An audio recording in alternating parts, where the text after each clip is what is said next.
This episode is made possible by New Masters Academy, the world's absolute #1 online art school in the entire world. Click the link down below for a free 7-day trial. Thank you, New Masters Academy. I am deep in the annals of your mind. I am deep in the annals of your...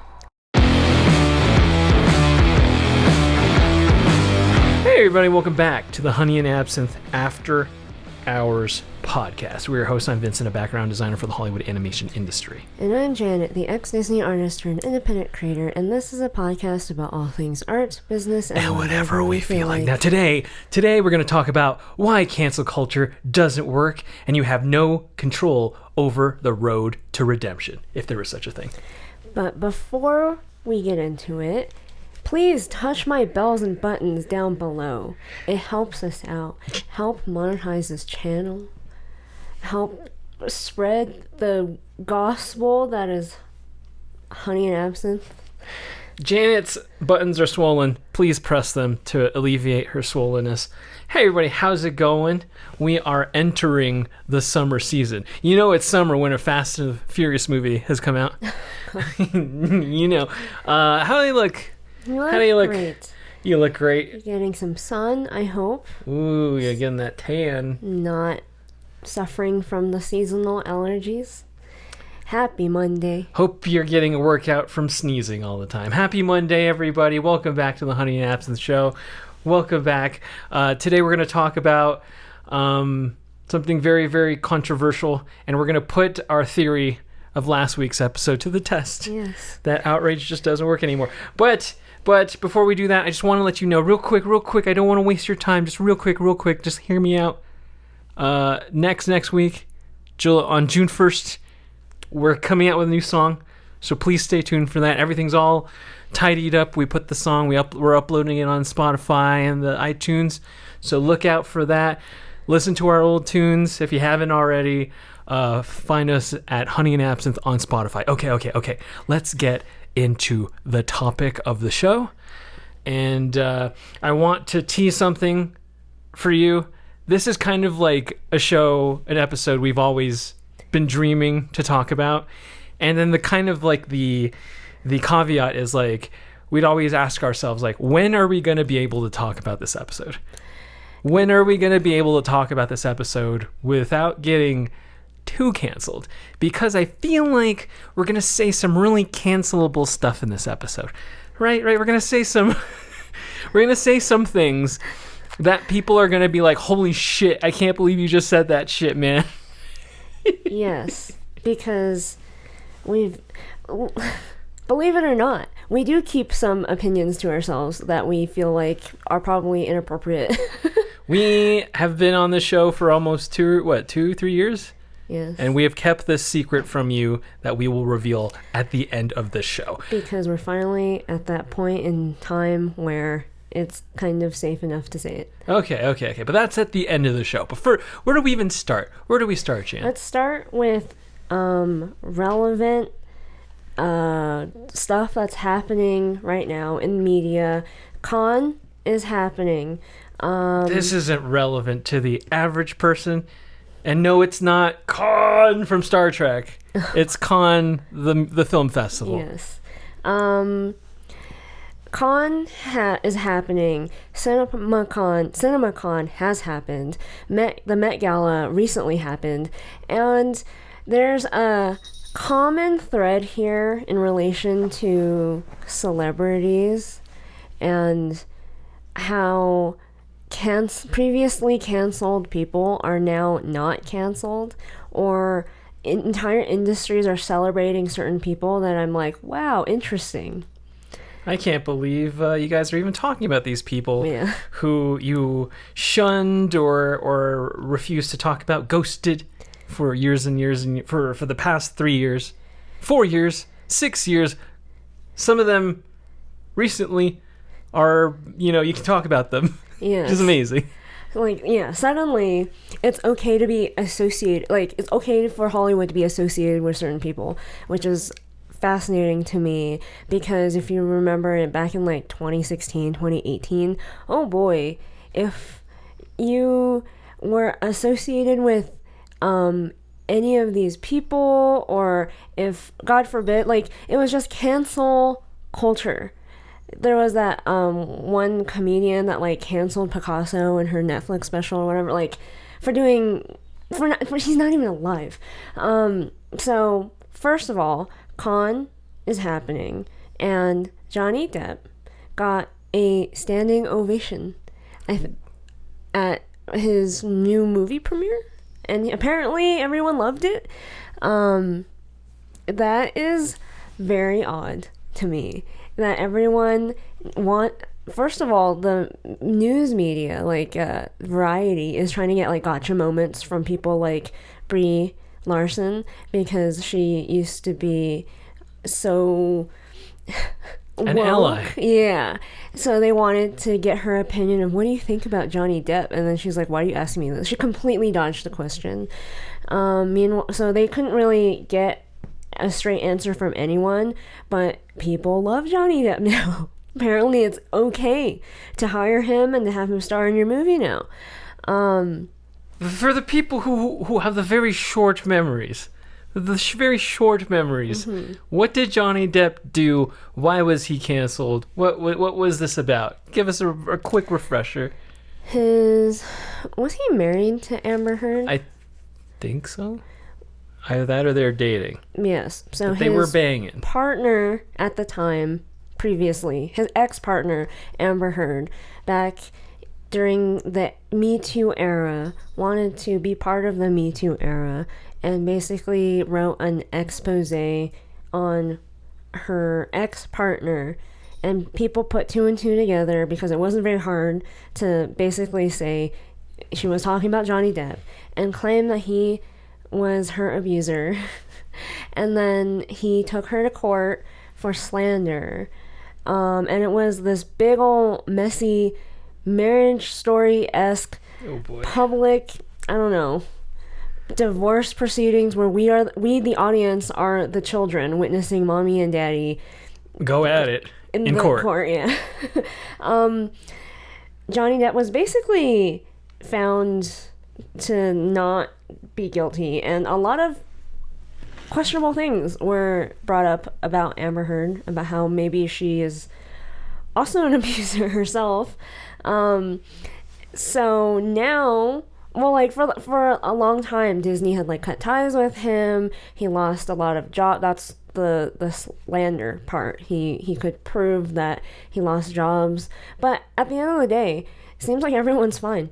Amazingly, I would have never guessed like when the legal battle was happening, I would sit here in a year or two saying Amber Heard has her job, Johnny Depp has his job. It was just some weird pastime for all of us to witness. Well, Amber Heard also was supposed to not be Mara in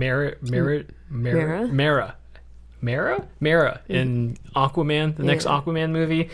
And then, shocker of shocks, I remember like a couple weeks ago, I saw that she was still going to be Mara. Yeah. And I'm like, what was any of this about? This was nonsense. We might as well have pretended none of it happened. Yep. And like, if you completely were out of the loop during that time, you would have thought nothing happened. No one canceled anyone. And it's not like you're not going to watch Johnny Depp's next movie, or maybe possibly him in Pirates reprising exactly Jack Sparrow. Or it's not like you're not going to watch the next Aquaman, because you are. So it really feels like nothing has happened. Yeah. And so in CinemaCon, WB showed off The Flash to, if you don't know what CinemaCon is, it's basically an industry convention specifically for movie theater owners and people in that industry. They get previews of upcoming movies so that they know what movies to basically put in their movie theaters. It's a very exclusive event because it is specifically for industry. It's not like Comic-Con where you can go and like dress up and it's for business. At this convention, WB basically did a preview of Flash and glowing reviews. People are like, "Oh my god, this is amazing." And the hype for Flash is something else. Yeah. On the internet, let's see, what was it? James Gunn, who's the head of DC now, showed it to like a ton of Twitter influencers. Yes. That being like, Stephen King. Just like, I guess, like, it's so weird forcing Stephen King to be like, you need to watch this. You're almost blind, but you need to sit here and you watch The Flash. That's so strange to think he has any influence over anything. But yeah, seriously, whatever. The strangest stuff that came out about The Flash, as people are raving about it, which I don't mind, but do you want to explain the tweets that you saw that were in my opinion, poor taste? Right. So I guess real quickly we'll talk about why Ezra Miller was shunned or canceled or whatever you call it. But like, there's a lot of tweets going around from I don't know, I assume the people who made The Flash or people who are really into the movie who've seen it already that basically have the sentiment of like, you're going to forget everything that Ezra Miller has ever done.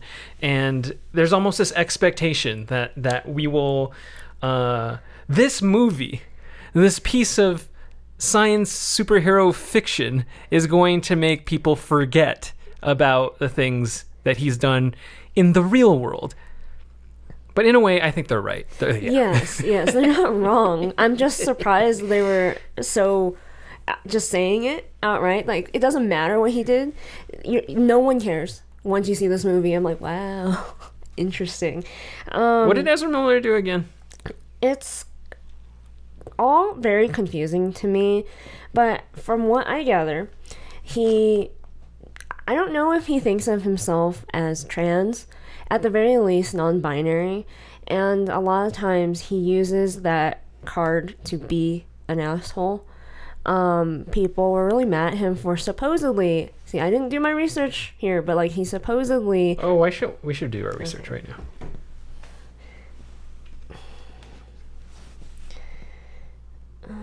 Ezra Miller... Julie girl, oh my god, she's a Julie girl, oh my god. Oh, Mom Cat is a very old cat, everybody. Very, very old. While Janet's looking up Ezra Miller's improprieties, we got this cat, like 7 years ago, 8 years ago? Yes. And she is a sweetheart. She's very old. She has to eat very soft food. We get the wet food and we make it even wetter, put water in it, and then we heat it up for 20 seconds and then and then she eats it, and sometimes she throws it up. Her breath really smells. I think she has gingivitis. And she has a drooling problem, but she's one of the most loving creatures I've ever met. I tell you what, she's a sweetheart. Aren't you? Mama?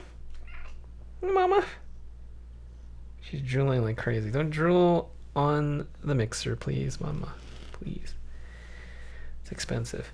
And there's so many. I treat her drool like the blood of the xenomorph. Like, I don't want to touch it. I'm afraid it'll corrode the surface of my skin. Okay. I'll just quickly list off a bunch of things that Ezra Miller got in trouble for and is accused of. Okay. He, in 2020, appeared to choke a woman outside of a bar. He was charged and arrested for disorderly conduct and harassment because he tends to become very violent towards people. Did we watch a movie like this? That Korean movie? Was it Decision to Leave? Was that the movie where like the asshole actor? Oh yeah. It's sort of like that movie. He has multiple restraining orders filed against them because he is, again, randomly violent to people.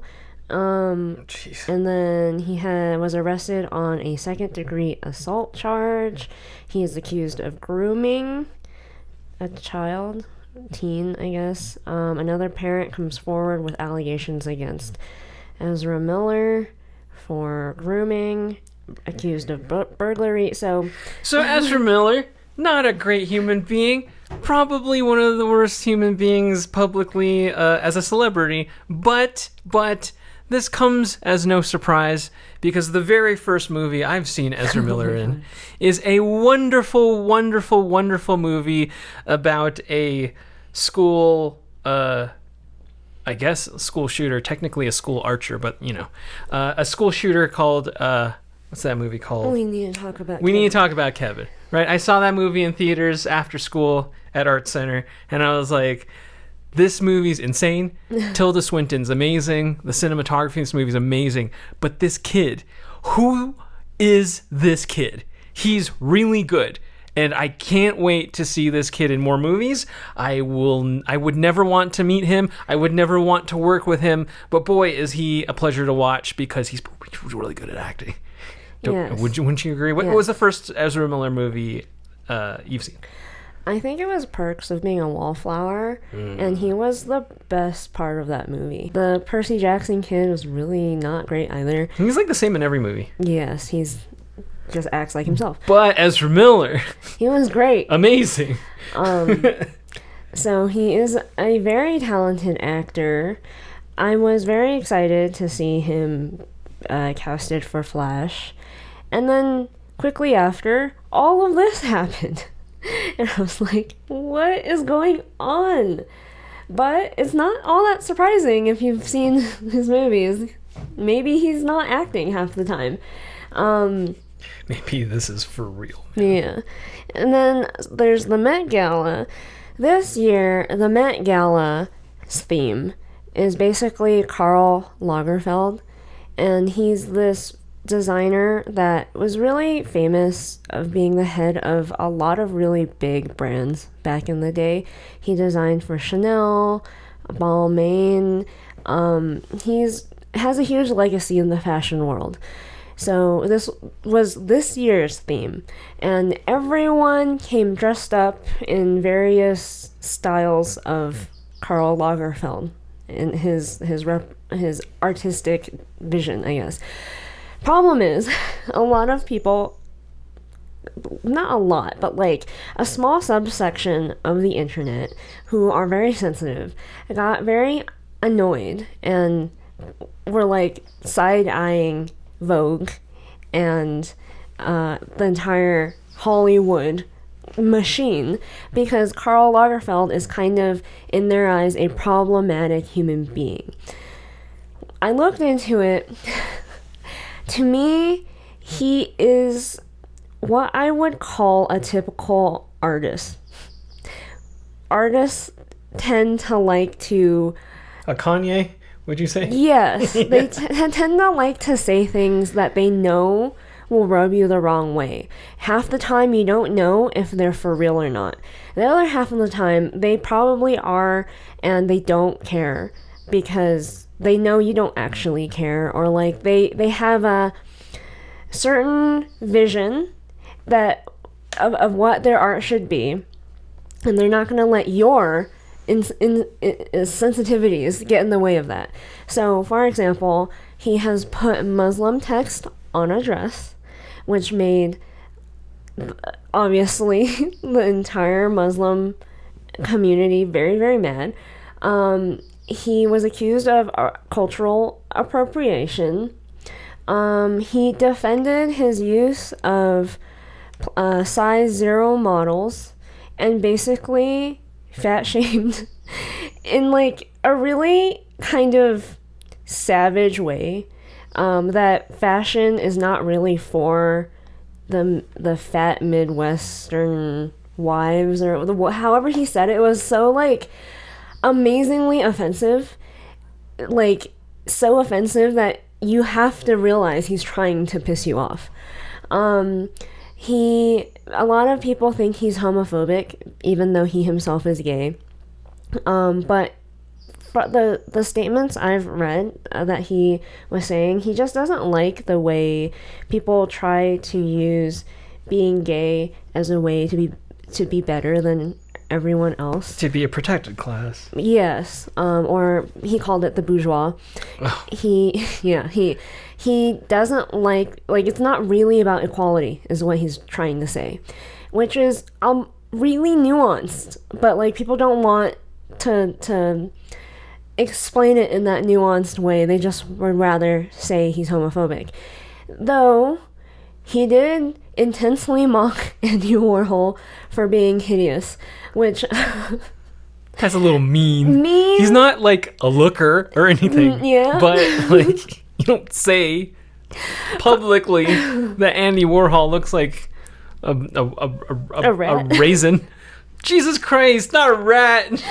Jesus Christ, you went further than I thought you would. Yeah, he's just some. I feel like he's trying to offend, and yet no one cared. Like, no one really cared. Like, there were a small amount of people on the internet crying about it, I guess. But at the end of the day, look at how many celebrities dressed up and maybe didn't even know the history of Karl Lagerfeld. They were just styled by their team of stylists and went to the Met Gala because they have notoriety. They have to, yeah. They're the influencers of the time. And it's not really even about them. It's about, the draw that they bring, and then, these fashion people can just like put stuff on them and be like, I did that. Yeah. But like in any other year, Karl Lagerfeld would have not been the theme. Or people going to the Met Gala would either be protesting, wearing some kind of protest outfit, or has some kind of virtue signaling thing they have to say about the theme or about whatever. So I thought that was fascinating. That, like, that's an example of the entirety of Hollywood participating in something that is cancelable, and they don't care. The Met Gala didn't do this in 2016, 17, 18, 19, 2020, 2021, 2022, but they're celebrating this dude in 2023. Yeah, which is fascinating to me. Also, Mel Gibson is making Mel Gibson! Passion Part 2, apparently. The lost sequel we've all been waiting for, man. What is Mel Gibson known for, or canceled for? He has been known for saying things not very kind to the Jewish people, not very kind to the Jewish folk. Let's just say that. And he was canceled, I think, a little before cancel culture was even like legitimately a widespread thing. I remember for me, it started with, it's always kind of been a thing, like, if you do something really bad, people don't want to hire you, right? Mm-hmm. But like, as soon as the Kevin Spacey thing happened, it was like a domino of like Kevin Spacey, Louis C.K., and all these people. But Mel Gibson said these bad things about these people and kind of disappeared from the public eye, disappeared from the industry for a long time. And now he is back. I think one of the first movies we've seen of him during his Mel Gibson renaissance was Hacksaw Ridge. Right. Fantastic movie. I think there's that joke in South Park where like they're trying to make this movie. The studio's trying to make this movie. And they interview Michael Bay and he sucks. They interview Mickey Mouse, he sucks. But then like they interview a shirtless Mel Gibson and he like knows story arcs and 3-act structure. And then like the studio heads were like, man, he knows how to tell a good story. And Hacksaw Ridge is a really good movie. Wonderfully directed, wonderfully acted by Andrew Garfield and Hugo Weaving. It's just a really good movie. And I expect the Passion Part 2 to be to bring in the bucks. I think the most controversial movie before the Passion of the Christ was did you know Clockwork Orange? And then Passion was super. I remember like the news articles of like people fainting during watching Jesus get whipped and shit, and then now Mel Gibson is doing the Passion Part 2, which is like I'm not really sure what it's going to be about because I haven't seen the Passion actually, but I assume it ends with Jesus being resurrected, so maybe it's about the disciples. I don't know, but like I'm sure it's going to be another cultural phenomenon. But isn't this crazy? Isn't this crazy that Mel Gibson is in the public eye making great movies again? And no one gives a shit. No, because his movies are legitimately really good. So all of this is an example, past, present, and future examples in multiple different industries. You have a personal gripe with Mel Gibson in a director's roundtable. Do you want to talk about that? I think it was during La La Land, because I think Hacksaw Ridge, or Mel Gibson did a movie around that time. But there was a actors roundtable with... It was directors. Oh, yeah, directors, sorry. Directors roundtable with Damien Chazelle, whoever Mel Gibson. Whoever was making a movie at that time. And I think even Barry Jenkins was there. For Moonlight? Oh, yeah, because then the Oscar there was a question about influences. Like movies that these directors really, really influenced them or resonated with them growing up or whatever it was. And I was very excited to finally have young directors kind of sort of represent us millennials. Chazelle and Barry Jenkins, I was like really like paying attention to that Oscar race that year, and I became like a huge fan. I mean, we had watched Whiplash, and we thought like, man, this guy is someone to watch. Oh, that was such a good year. If he was there for Hacksaw, then Chazelle was there for La La Land, and then Jenkins was there for Moonlight. And I was just like, oh man, I'm like, what a great round table. I'm so excited to watch this video.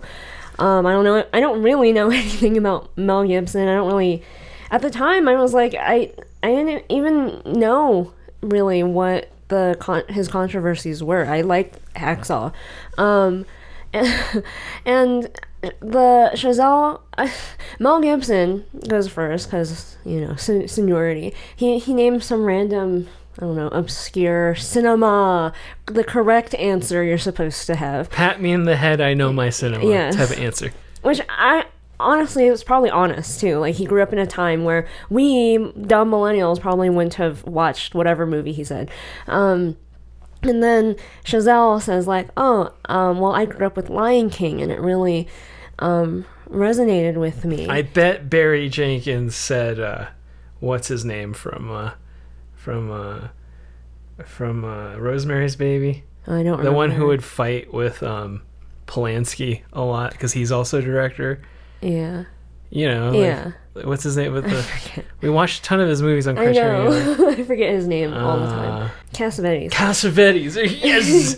Thank you, Jesus Christ. Yes.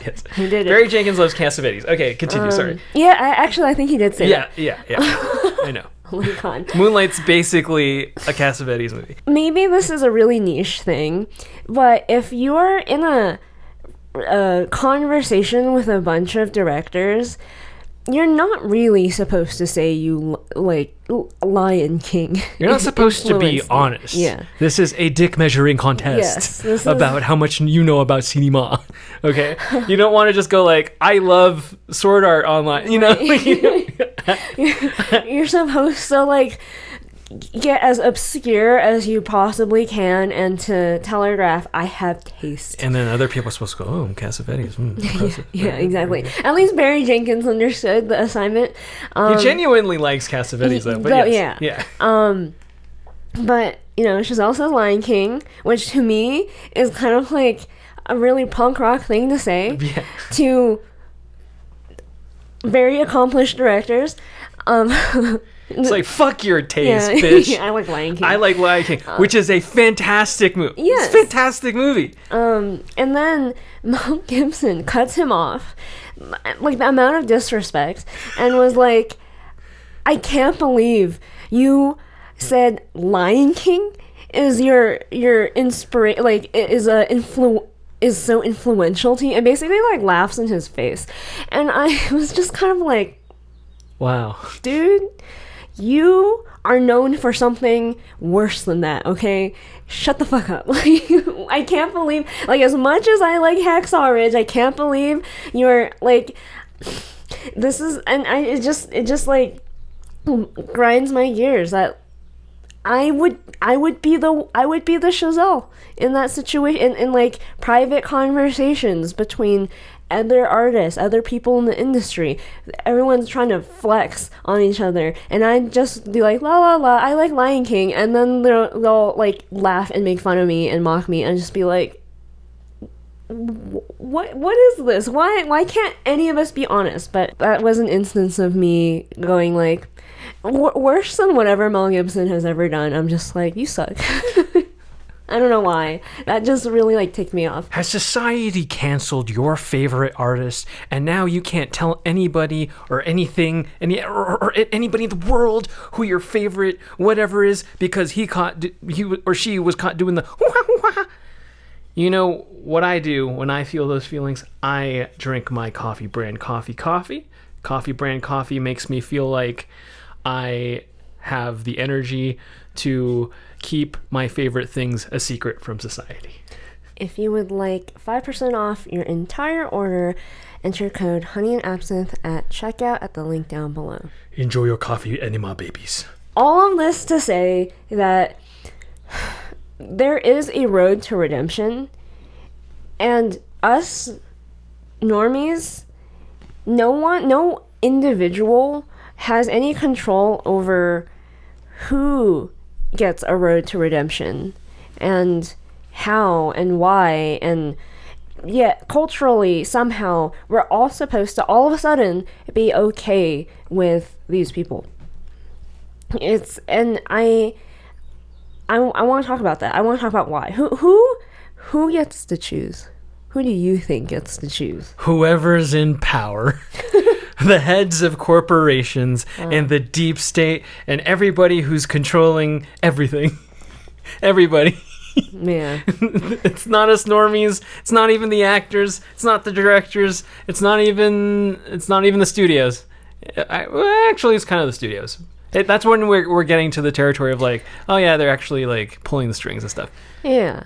Because like, I guess I'm at this point of like, I can feel whatever way I feel about Mel Gibson. You, the audience, can feel whatever way you want to feel about Johnny Depp and Ezra Miller and whatever. You can think these people are hot garbage, or you can love them. It doesn't really matter what you think. It doesn't matter what I think or anyone really thinks, because it's not up to us. I didn't get to choose. I didn't get to go, hey everyone, Johnny Depp's okay now. Like, that was not my decision. That was not your decision. It was no one's decision except for maybe Hollywood execs. Yeah, for example, what we're seeing before our very own eyes right now is the whole Flash thing where like WB and DC expect you to just forget everything, and it's not because Ezra Miller has changed or anything like that. It's because WB knows that they have a gangbuster movie in their hands. Everybody that they've shown the movie to, it seems like it's the new Top Gun. Like, everybody adores this movie for some strange reason. And they just expect you, because a movie is that good. I mean, like, I was having a conversation with my barber about Top Gun, and she was like, I don't like Tom Cruise, but I saw Maverick, and it was very good. And I'm like... Yep. Yeah, I mean, like, Tom Cruise might not be the best dude ever, yep, but certainly he's not. I don't want to believe he's as bad as Ezra Miller, but like, people's minds can be changed very easily. And you know what? Like WB's not wrong, DC's not wrong, James Gunn's not wrong. You're going to watch this movie, and you're going to forget all the impropriety Ezra Miller has ever done. And if Ezra's smart, hopefully he does all of his impropriety behind the scenes, deep, dark, in a deep dungeon where no one can see. Because, like, I don't believe just because the Flash is coming out, he's changed. No, yeah. He's had this come to Jesus moment, He's attending Sunday service with Kanye and all that shit. Oh my God. Like he's changed. No, I don't think so. But like the powers that be, the big studio and the people who have a lot of money and the theaters who have a lot to gain don't want you to not watch the movie because of the bad things Ezra Miller has done. So it's almost like, it's kind of crazy that like Hollywood can flip a switch and make you shun someone like Louis C.K. which compared to, like, let's be fucking real here, compared to Ezra Miller, kind of like Louis C.K. right here in Impropriety, Ezra Miller right here in Impropriety. Don't you think? Yeah. Would I be wrong? No. Technically, it's bad. And yeah, like Louis C.K. is back, and he did something really bad, but Ezra Miller does a lot of things bad, and he's about to land probably the biggest movie of the year. Yeah. And probably make a lot of money. He's currently working and playing Dali, I think. Amazing, right? What the heck? Amazing, right? So it's just like, yeah, it's not. We can't control when Louis C.K. gets uncanceled. We can't control the fact that we gave Mel Gibson another Passion movie, another movie about Jesus, which sort of kind of ties into the whole reason why he was canceled in the first place, excuse me. Yeah. And then, like, we have Ezra Miller, who like, a lot of people are having murmurs of, like, forget he did bad things. This movie's gonna make you love him. And I'm like, look, I can watch a movie and know that I will watch the movie, and, like, there will be probably moments in The Flash that will make me go, like, wow, like The Flash is such a great dude. I wish he was my friend. But this is a fantasy, okay? This is a fantasy. I don't ever want to actually hang out with Ezra Miller in real life. Yes. But I mean, that's kind of it. It's not. I can't just, like, scream the top of my lungs that, like, this artist, we should separate the art from the artist, because then there's so many people who are like, fuck you. Yeah. This person did really bad things and X, Y, and Z. Meanwhile, if you're as powerful as a studio, you can make anything happen. You can make the public opinion change. Just forget. Don't remember. And there are certain people that I'm really inspired by who have been canceled, continued to be canceled, and will probably be canceled until the day they die. Who have done bad things, but, like, Ezra Miller gets to be a superhero, beloved by young children and adults and families. People are gonna take their families this movie. And I'm not saying you shouldn't watch The Flash. It's just, like, look at the hypocrisy here. Remember, this is look at the hypocrisy channel. Like, look at the hypocrisy here. It's unbelievable. It's kind of unbelievable. It proves to me that no one actually cares about cancel culture. Like, not the audience, no one. Like, if that happens, which I'm pretty sure it will, The Flash is going to come out, everyone's going to forget. We're going to review it, and we're going to love it, probably. Everyone's going to love it, everyone's going to forget. And now, like, there's been so many instances of stuff like that happening, and I'd be like, don't talk to me about anything. Don't scream at me about homophobia this, cancel culture that, impropriety here. You're so problematic. You don't fucking care. No, none of you care. You all watched the Flash movie. Like if it's like you're gonna watch the Flash movie with your friends and family. This guy has done awful shit. And, like, I just kept complaining to you that, like, my favorite artist in the world is canceled for so much shit, and this shit-eating fucking talented actor who's done so many fucked up things, like, look at him. The fucking Hollywood machine is going, like, forget, he did bad shit. Meanwhile, my favorite artist is, like, probably gonna die. Yeah. Being one of the most canceled directors ever. So, don't mistake the studios and the powers that be, Anna Wintour, all the whatever, that they somehow have found it in their heart to forgive. It was an opportunity to cancel someone, and it is now a business opportunity to uncancel them. Yes. So, for example, Zaslav recently talked about the flack that CNN was under for hosting or streaming the Trump town hall or whatever. I wasn't paying attention. Whatever it was, Trump did something and they televised it. People were really mad that CNN gave Trump a platform, and Zaslav basically said, we are not going to be an advocacy network anymore. Republicans have not been on TV for a while. We are putting them back on TV. Now, this is a little bit, it feels a little bit virtue signally, like we're going to be a fair and just network from now on because out of the goodness of our heart.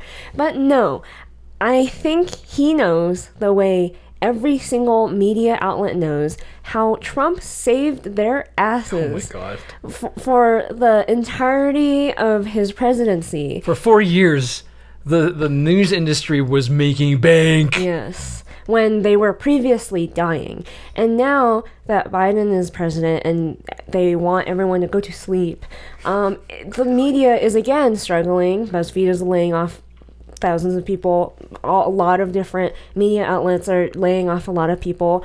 They are desperate to milk the teat that is Trump again. And I was just like, none of these people care.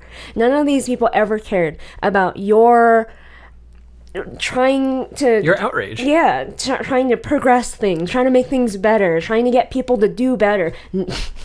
You think any of these people you think M&M, the candy company, ever cared? Do you think Gillette, the men's razor company, ever cared? Do you think Bud Light, apparently, who's like having some kind of, I don't know, trans weird...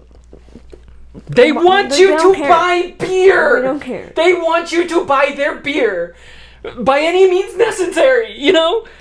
And it's, at this point, they know outrage is just publicity, and they know how to like turn on the valves and turn it off whenever they feel like it, except they're a little worried now that like people don't really care about cancel culture anymore.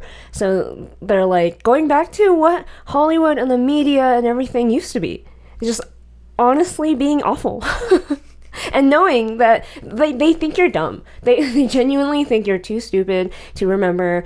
And unfortunately, a lot of them are right, because I see like the double standard all the time recently. I'm just like, this is just the tip of the iceberg of everything that I've been seeing. It's the most like outward, like obviously people are going to talk about Johnny Depp. Obviously they're going to talk about Ezra Miller. But there's so many other hypocrisies that I'm seeing that I'm like, no one ever actually cared, and this is so annoying. As someone who... anyone who's ever created anything has to deal with the hypocrisy. We have to, like, it is what it is. The world sometimes will cancel you, and eventually, like, someone asked Johnny Depp at the interview for his movie at Cannes, how does it feel to be canceled like that? And he was like, it feels exactly how you think it would feel. I was like, what kind of fucking question is that? How does it feel that we ruined your entire life, made you seem like a woman beater, took everything away from you, propped you up until we wanted to tear you down, used you as a laughing stock for entertainment? How does it feel now that we love you again? And he gave such a like, I'm going to enjoy this while it lasts kind of answer. And I was just like, I hate everything. I hate all of this. But it is what it is. I have to just accept it is what it is. So that leads me to ask, should we accept people who make good work but aren't good people? Is that something we can do now? Is that something we are capable of? Can we forget about what Hannah Gadsby said about Picasso and just enjoy Guernica for what it is? Right? Essentially. Yes. And not feel ashamed for liking Guernica. Right. Because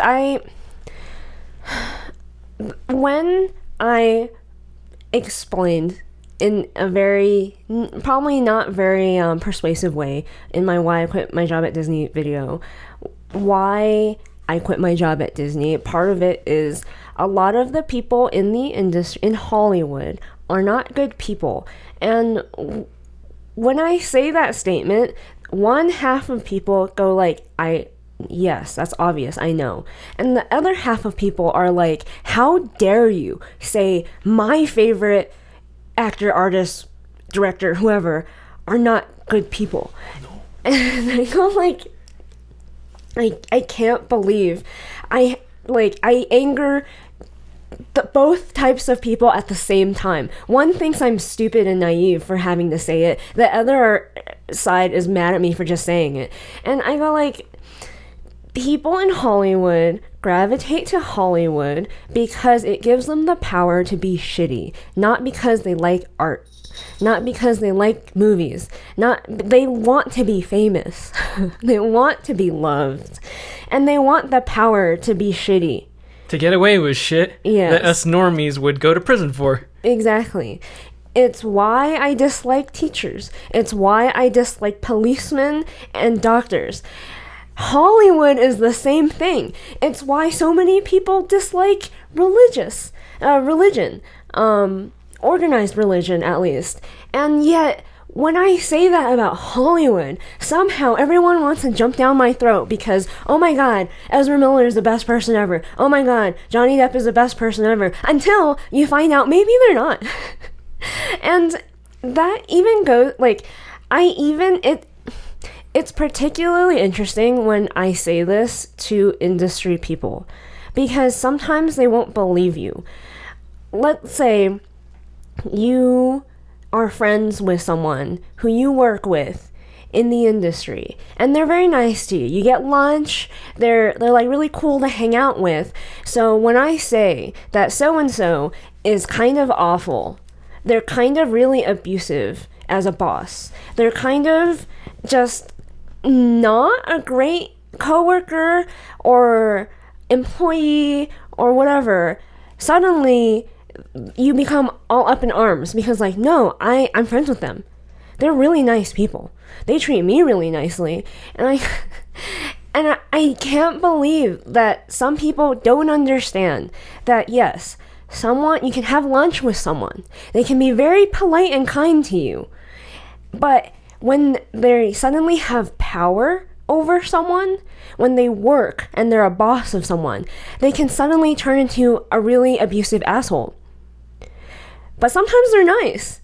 But sometimes they're also really bad. They can be both. And usually they use the moments when they are nice to kind of hypnotize themselves into believing they are good people. Because sometimes in their lives they are. So I'm just like, sure, your writer friend could be an amazing, kind person, but they can also be an asshole. Why is that so hard for people to understand?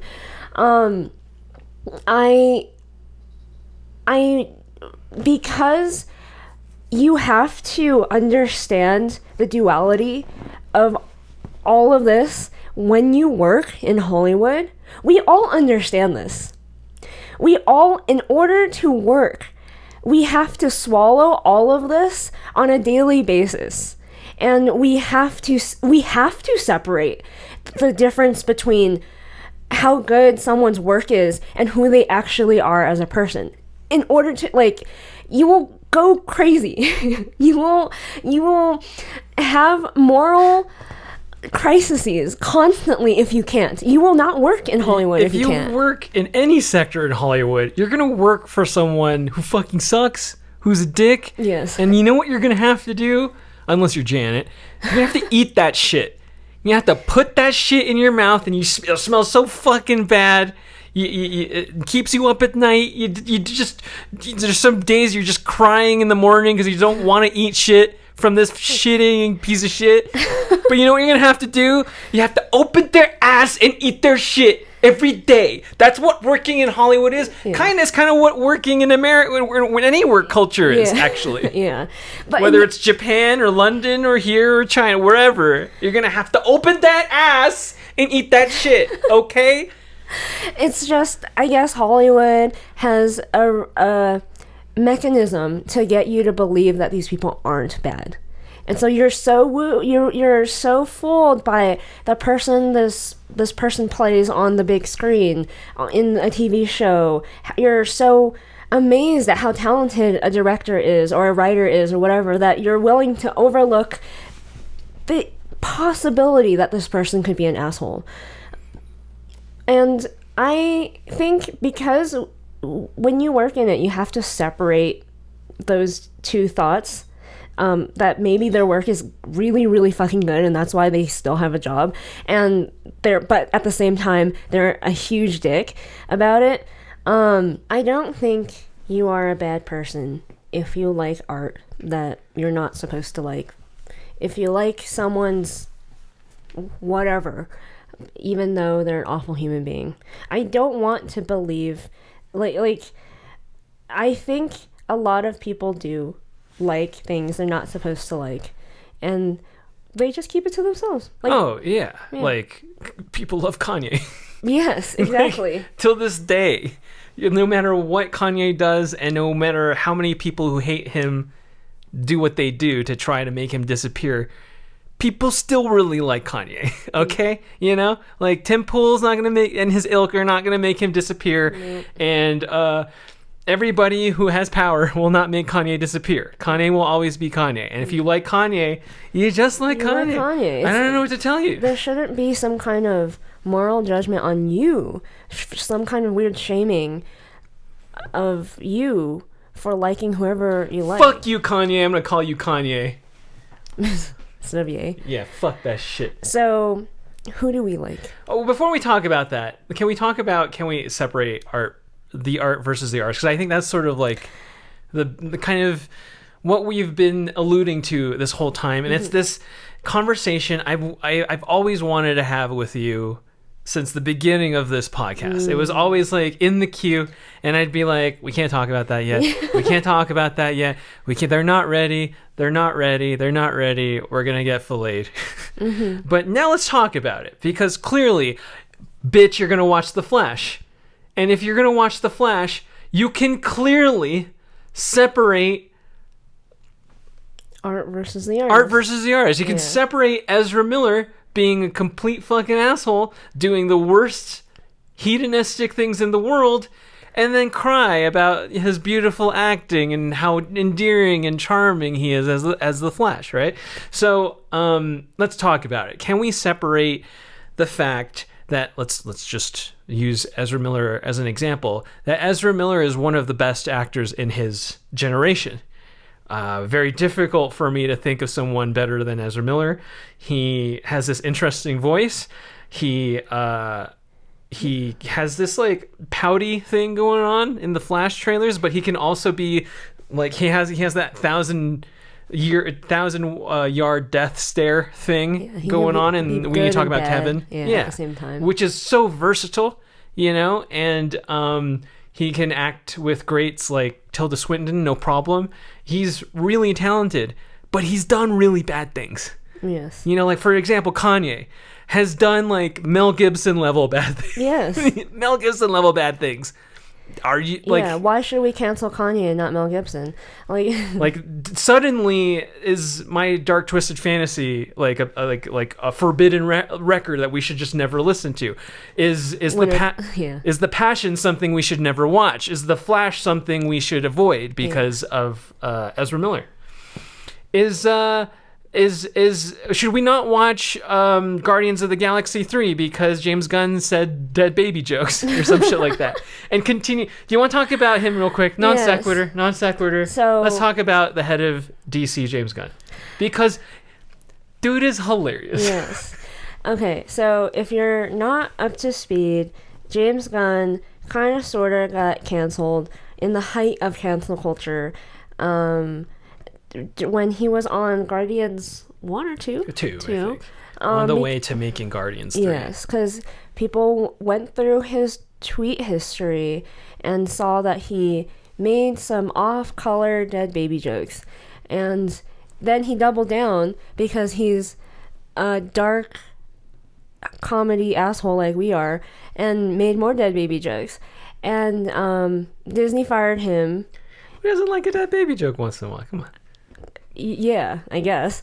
But the entire cast of Guardians stood behind him, but still, I think did he get fired from Disney?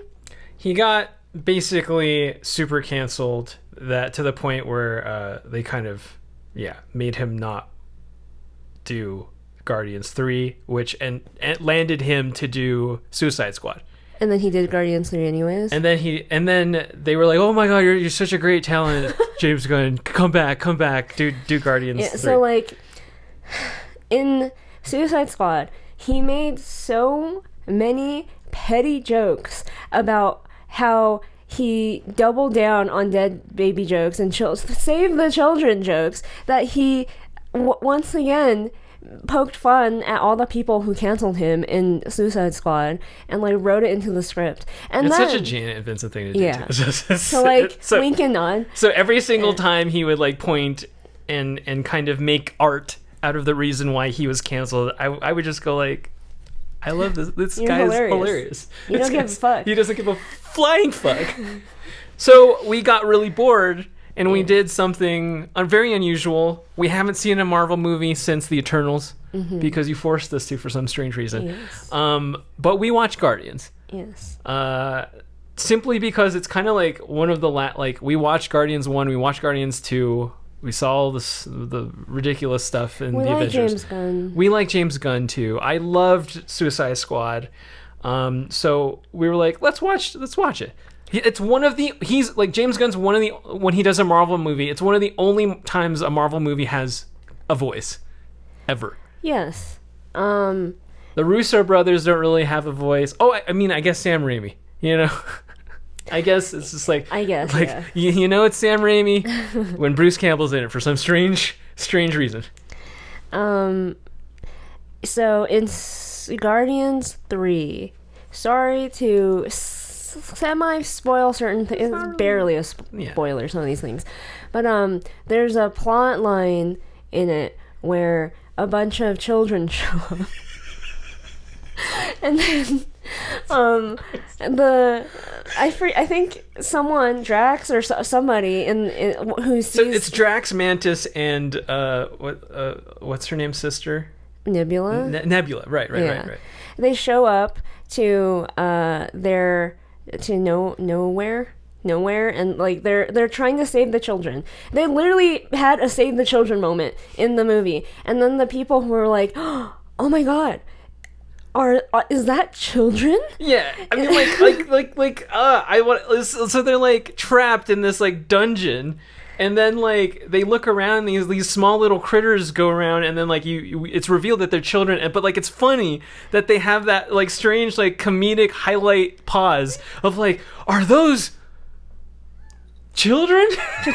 Children? I'm just like, oh my god, like it's one of those like, if you know, you know, that he's literally gonna be like, okay, fine, you don't like dead baby jokes, let me literally do a save the children beat, as if you care. And then and there's a when they do when Warlock basically kind of saves the day, there's a line in it that goes, well, because like sorry, spoilers. Warlock did really bad stuff in the beginning, almost got Rocket killed basically, and then he, through some circumstances and losing somebody he cares about, suddenly does the right thing out of the blue at the end of the movie. Yes, and then someone goes, "Everybody deserves a second chance," in the most like tongue in cheek, like in your face, tongue in cheek of like the guy who said dead baby jokes went to the competitor of Marvel, then was rehired because, oh my god, don't do that. Yeah, because you're too good. Because you're too good. Goes, everyone deserves a second chance, and then goes, peace out, bitch. I'm going to fucking helm the entire DC universe. In fact, I'm going to direct the new Superman movie that's going to destroy you. And it's just such a G fucking moment in the movie, because it's so like, fucking the people who fired you, the people responsible for ending your career, are at the dailies or at the premiere watching this fucking movie, and you're going, hey, fuck you, man. hey, you see this movie? Fuck you, man.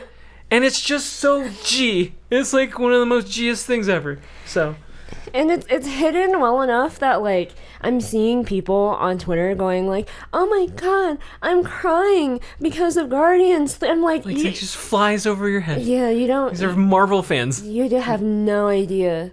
Like, do you? But I'm just like, yeah. See, that's what I like of it. It's not even the fact that I didn't actually like Guardians 3 that much. It was fine. I think James Gunn is fine, but in terms of his like skill and direct and all that stuff, but I just admire the balls and the like attitude. Yeah, man. The attitude, man. Yeah. Yeah. So can we separate art versus artists? Well, I think we don't have a choice.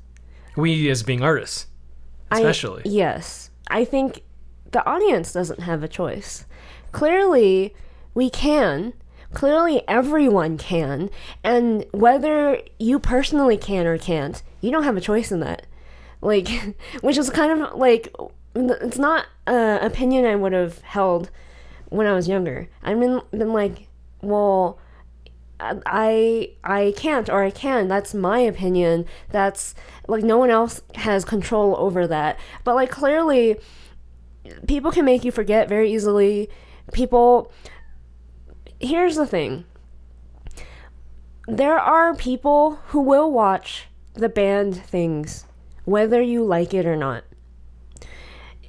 A good artist knows how to hide their tracks and knows to research and go to the lengths that a normal person or even an average artist won't go to just to get inspiration.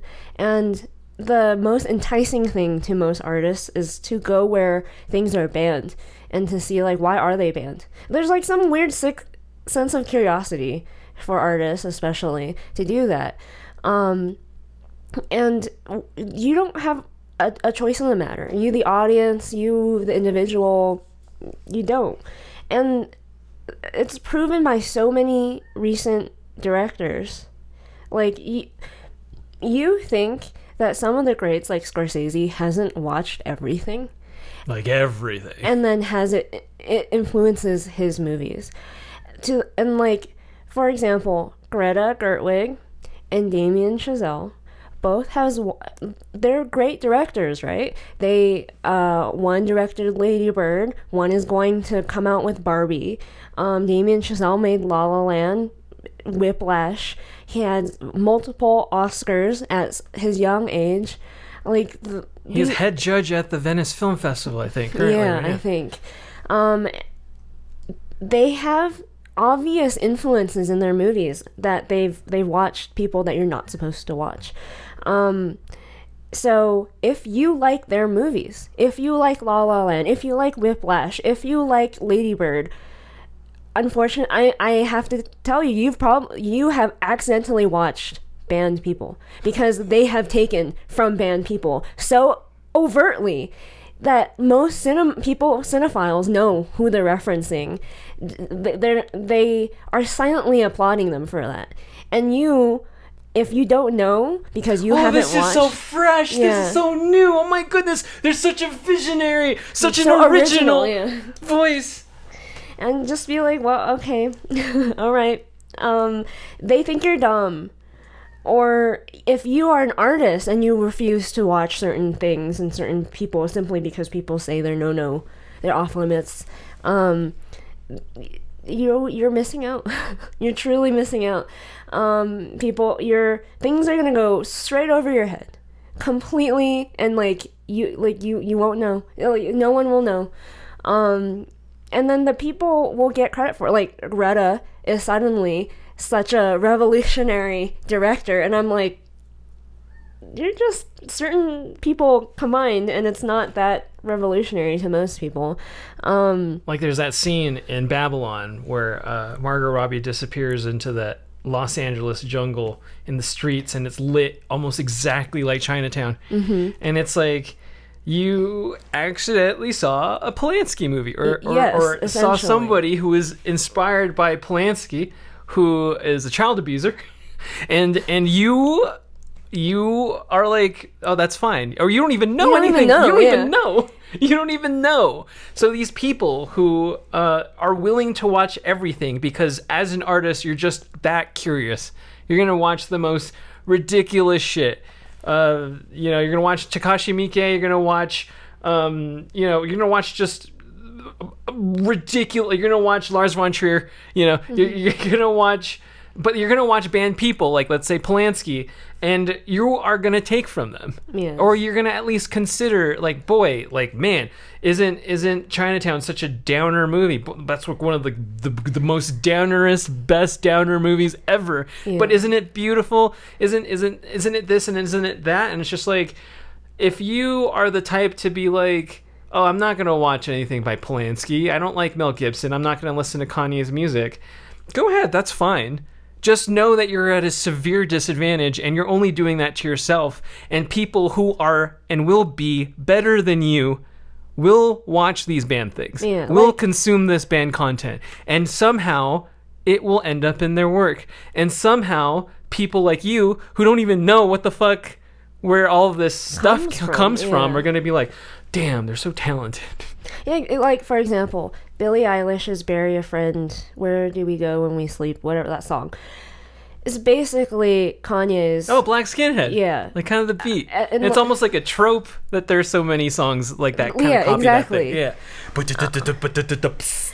Yeah. And, like, you can say, I hate Kanye, and yet you listen to Billie Eilish and go, like, wow, this is amazing, so original, so whatever. And I'm like... This is amazing. Like, to that point, when I was getting into Kubrick, I saw this, I forgot what it was, but it was like a little thing about, the Here's Johnny, the famous Shining scene, with that shot is actually taken from this very, very, very obscure, I think, 1930s movie, black and white silent film, I think. I saw it somewhere, like I think even Kubrick admitted to it, and but he knows that he's supposed to watch things so obscure and take inspiration from all sorts of different places, and to know that you, the audience, don't know and don't care where it comes from. And if you go far back enough, and you kind of modernize it, you're going to suddenly become this original person. Everyone's going to be like, oh my god, you're so original. Oh my gosh, you're so smart and thoughtful or whatever, when in reality you just kind of literally stole a shot from something else. I think I think everyone can separate art versus the artist, whether they realize it or not. Like, it's inevitable, because it's what artists do. I think it's really silly for people to shame people for liking certain people who are supposedly banned. And then most of the time, you don't even really understand none of us will truly understand what actually happened. Unless it's Kanye. Yes, I guess. But, like, we know if Ezra Miller is a really shitty person? We weren't there, so technically we will never technically know. Some things are more cut and dry than other things. Right, like the Johnny Depp thing. Like, do we actually know what happened between him and Amber Heard? I don't think so. Yeah, we'll never know. It seems like he said, she said, and we're just supposed to pick sides, and that's about it. So, are you bad for liking Kanye? Are you bad for liking Polanski? Are you bad for watching Trump on CNN? Are you bad for being Team Johnny Depp? Are you bad for being excited for the next Passion 2?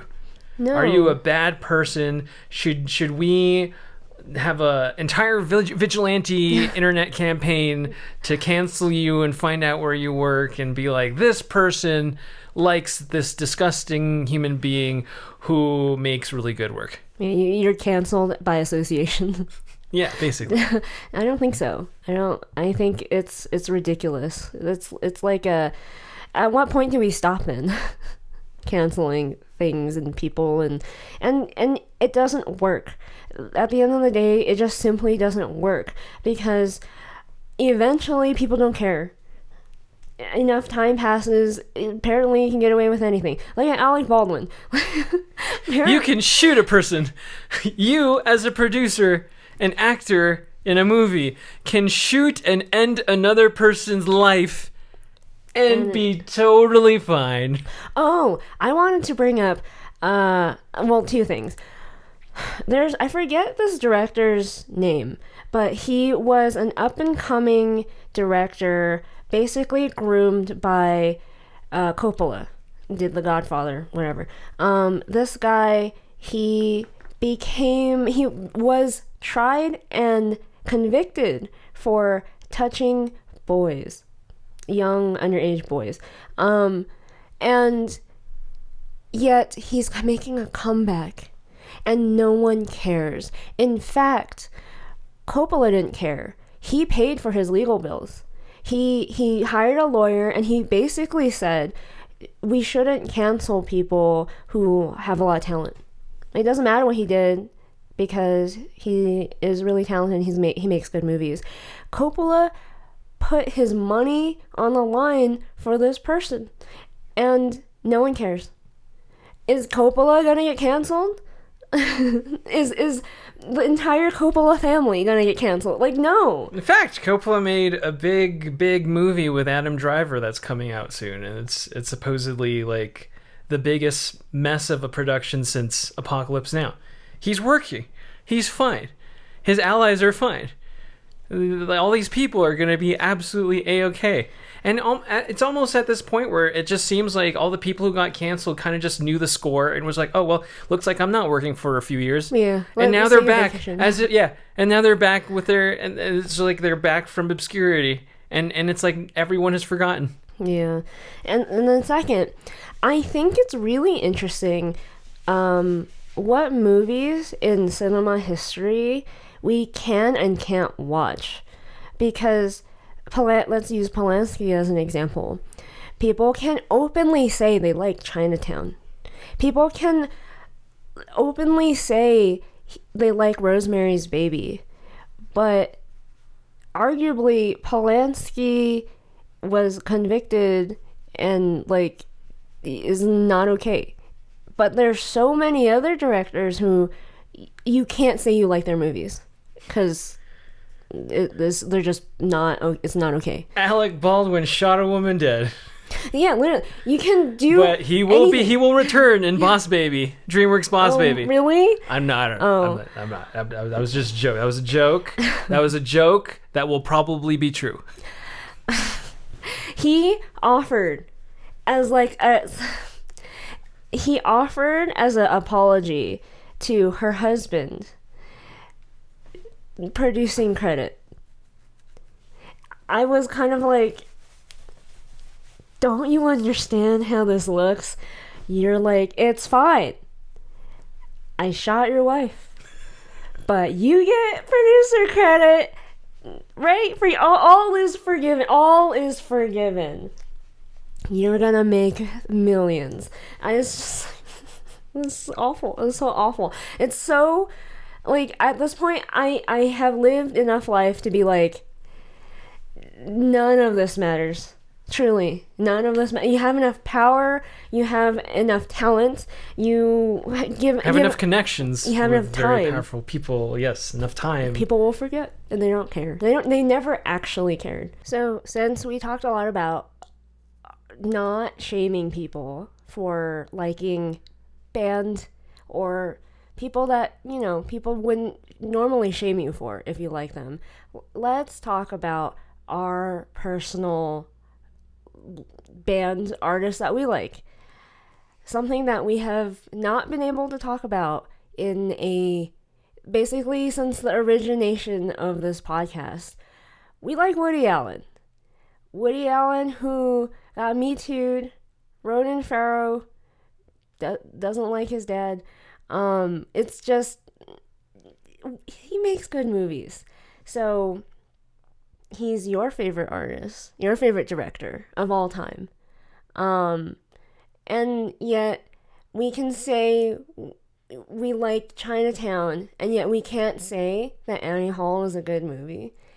And that, like, Greta... You're gonna watch The Flash, and I can't say I love Crimes and Misdemeanors.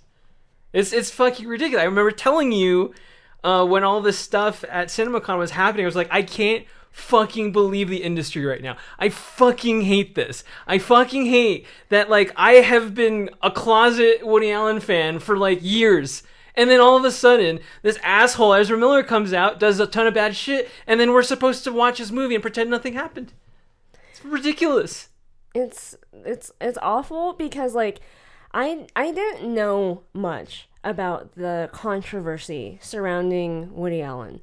Recently, I was reading one of the books that some guy did a biography about him or something, but specifically how someone like him is known for making pretty low-budget indie movies, essentially. Indie compared to a Marvel movie that has $100 million budget.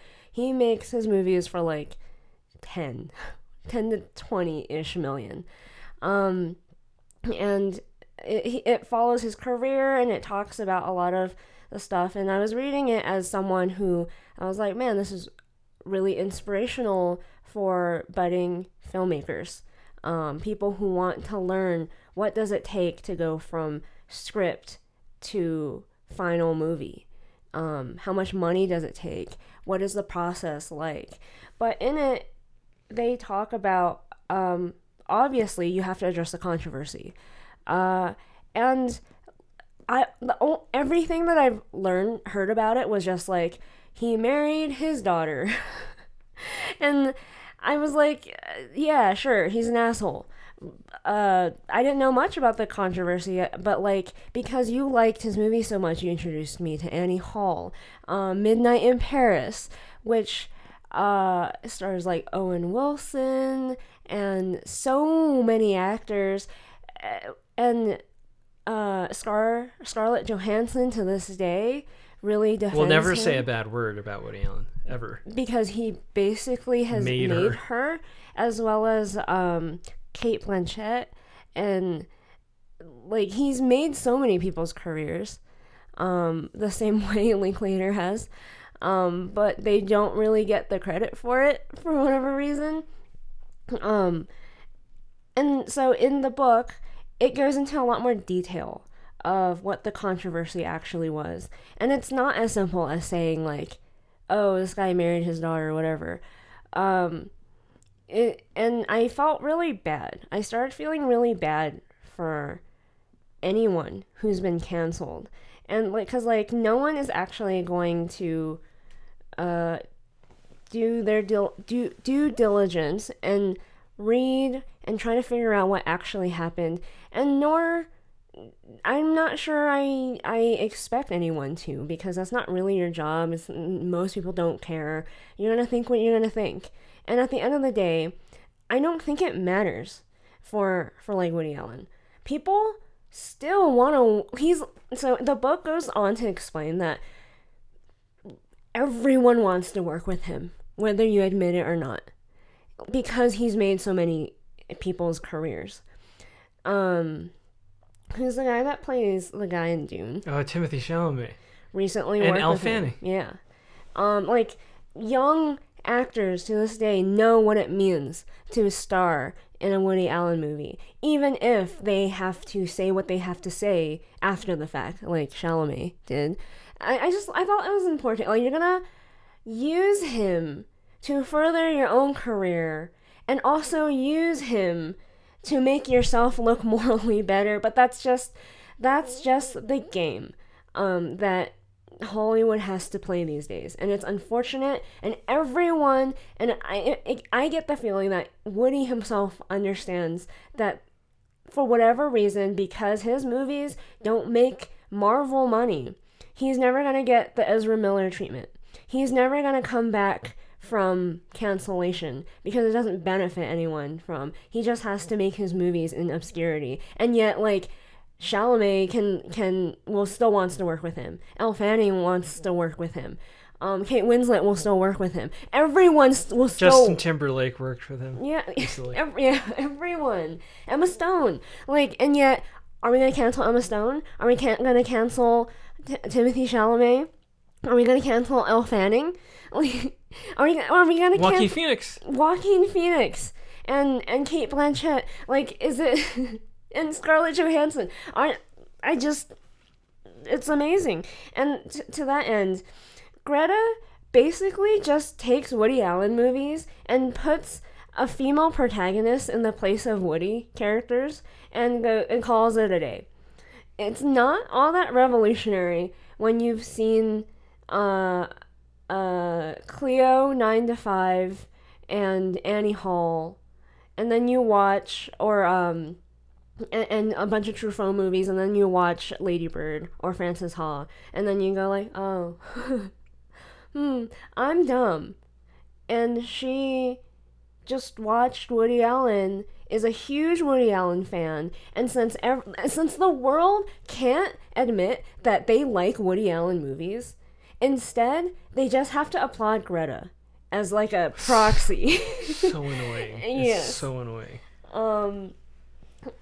And it is what it is.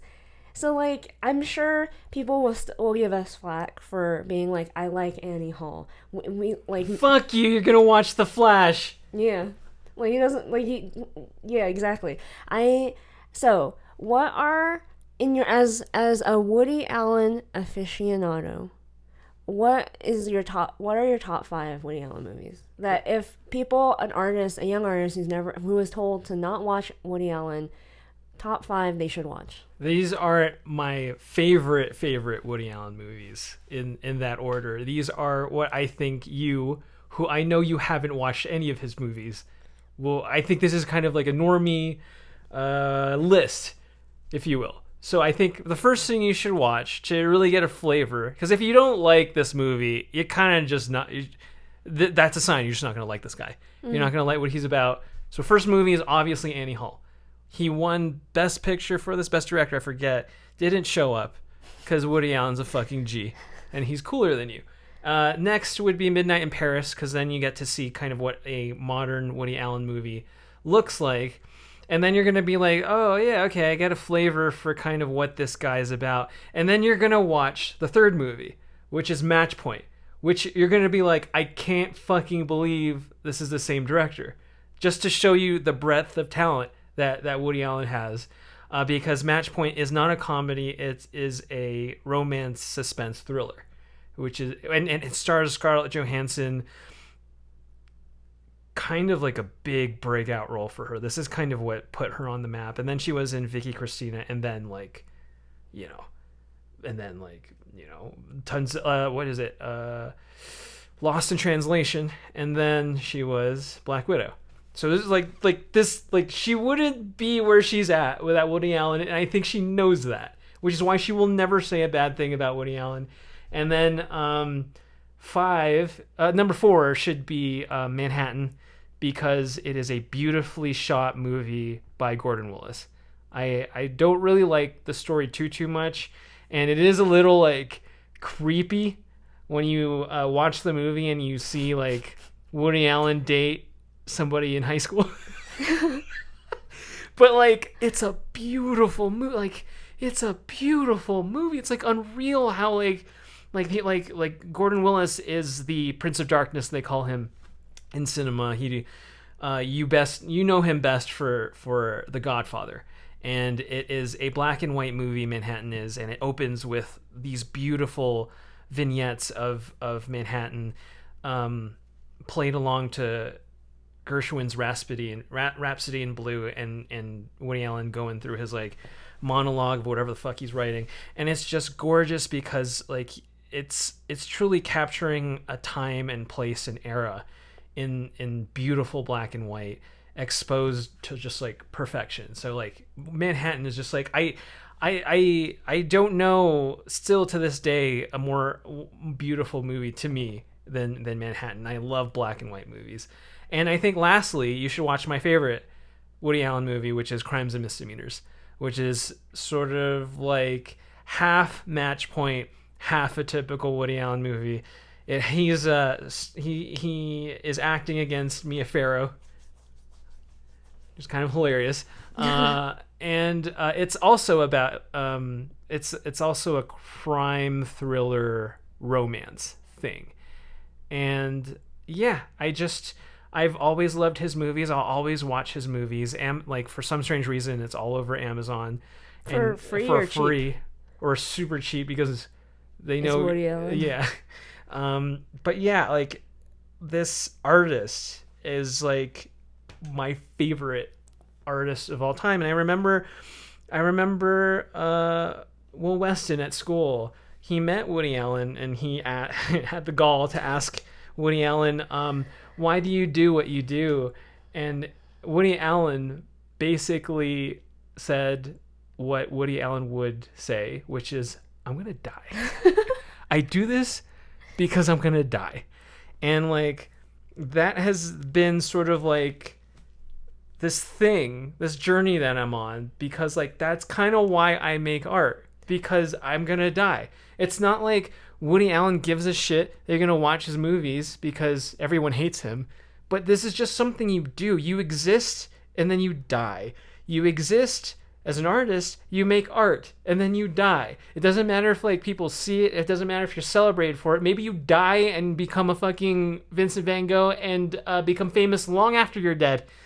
But that's the whole point of it all. And yeah, like Woody Allen, Paul McCartney, you know, lots like just some of my favorite artists of all time don't even draw.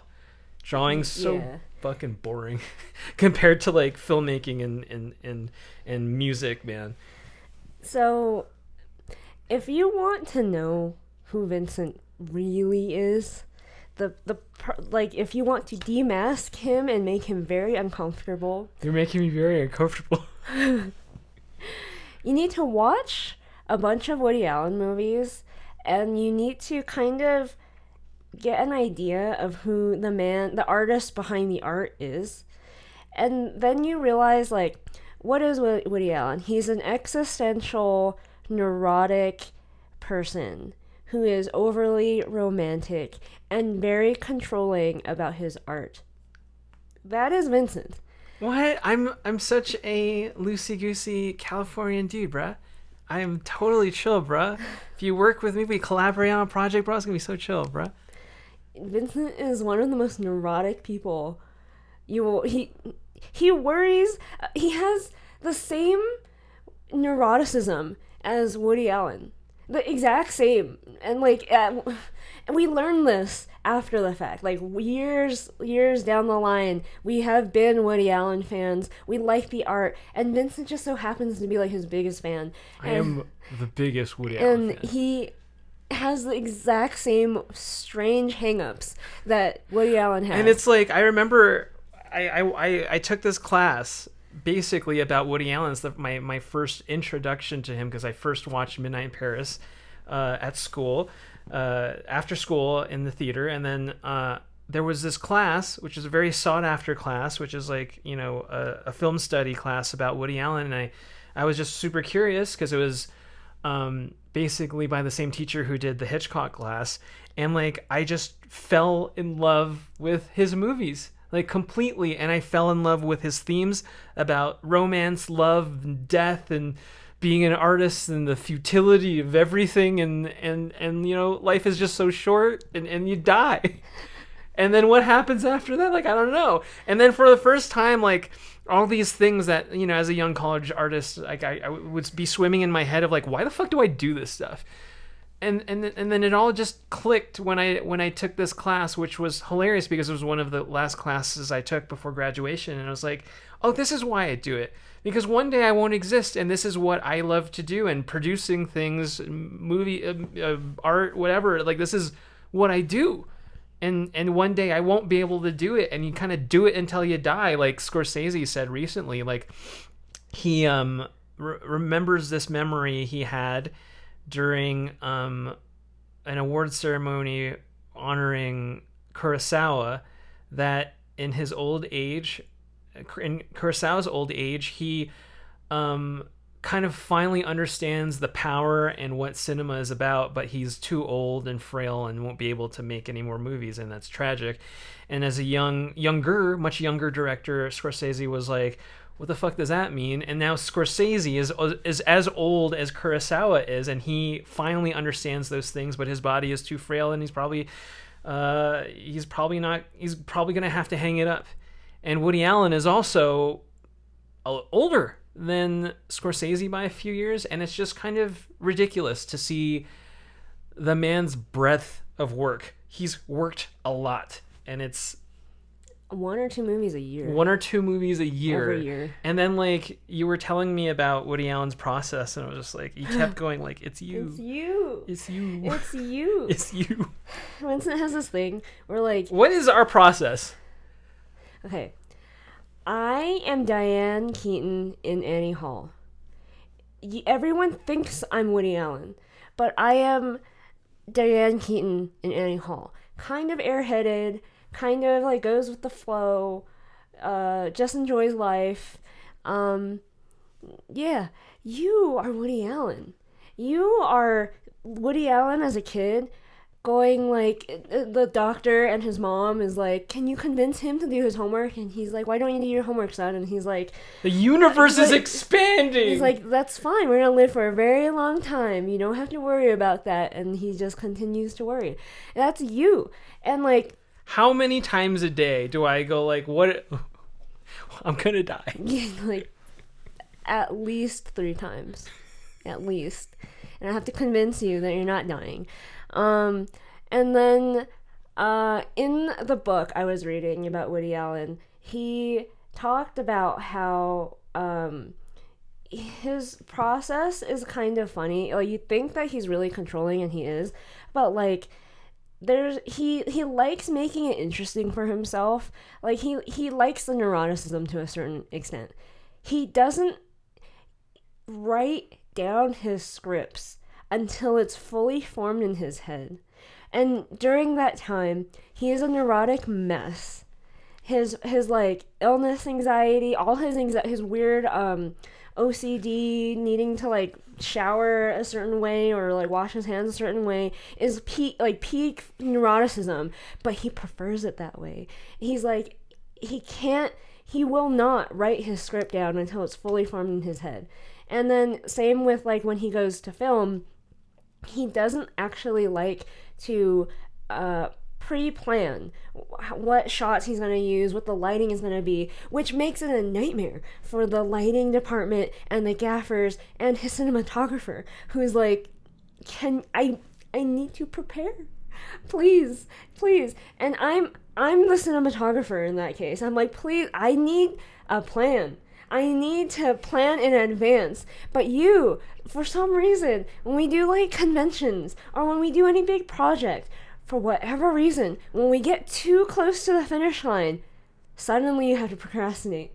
Suddenly we have to wait till the very last week to do something because you're like, it's not interesting. You're not, your brain doesn't find it interesting enough to do until at the very last minute. And then we turn on the art center and we like don't sleep, we don't eat, we go we do the thing, and you can't have it any other way. That's your process. And I would say Vincent's half Woody Allen and he's half Paul McCartney. What? I'm totally Ringo Starr, man. I'm totally chill, man. What are you talking about?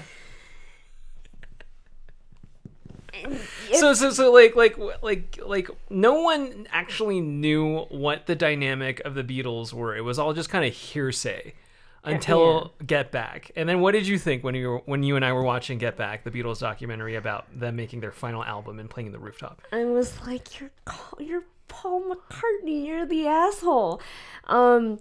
So the illusion of what the Beatles dynamic was before the Disney Plus documentary was that John is the asshole leader, I guess, of the Beatles, and Paul is the cute, charming, personable one. Everyone loves him.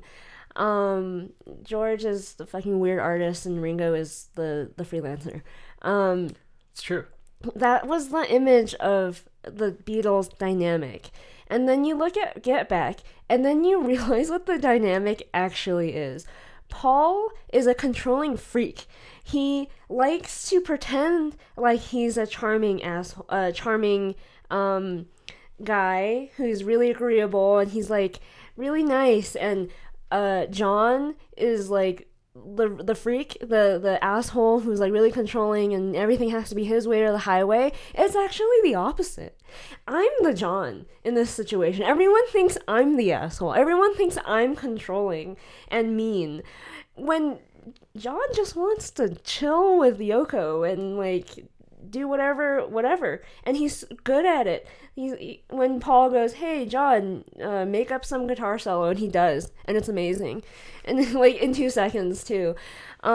Meanwhile, Paul, he has this people pleaser aspect to him, where when George is trying to write a song and Paul actually hates it, Paul won't actually just tell him, "Shut the fuck up, George. I'm the leader of the Beatles." He sits there and seethes. And he goes, "Great song, George." And then he just tries to push the song in a very manipulative kind of way, his way. And he won't, it's his way or the highway. And John has to come in eventually and go like, "We all know you're the leader. You understand that, right?" But like, Paul will never admit that. He doesn't want to own up to it. He doesn't want the responsibility. And John, being the guy, the glue, I think, that holds it all together, that was like, "Fine, let me be the asshole. Let me be the one to tell everyone they fucking suck and shut the fuck up. We are the songwriters here."